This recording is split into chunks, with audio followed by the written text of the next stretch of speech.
আমার রহমতকে, আমার মাগফিরাতকে গজবের উপর আমি সবসময় প্রাধান্য দিই। আমি মানুষকে শাস্তি দিতে আমি ভালোবাসি না। আমার ভালোবাসা হলো আমার বান্দাকে রহমত দিয়ে মাফ করে দেওয়া। সাবাকাত রাহমাতি আলা গাদাবি, আমার রহমতকে আমি গজবের উপর প্রাধান্য দেই। আমি সাথে সাথে আমার বান্দাকে বলি গফিরতু লাহু, গফিরতু লিআবদি, গফিরতু লিআবদি, গফিরতু লিআবদি। বান্দা তোরে মাফ করে দিলাম, বান্দা তোরে মাফ করে দিলাম, তোরে মাফ করে দিলাম বান্দা। সে আবার দুনিয়ার কাজে মত্ত হয়ে যায়। চলতে চলতে চলতে চলতে এক পর্যায়ে আবার সে গুনাহ করা আরম্ভ করে, সে আবার গুনাহ করতে থাকে।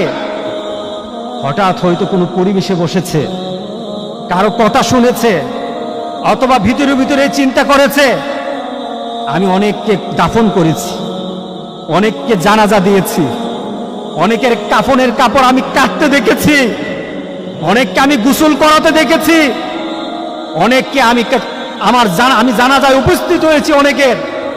এই ভিতরে চিন্তা আসার পর সে মনে মনে চিন্তা করলো যে আমার যদি এখন চলে আসে আমি আল্লাহর দরবারে কি জবাব দেব, আমার যদি এই মুহূর্ত চলে আসে আমি আল্লাহর দরবারে কি জবাব দেব।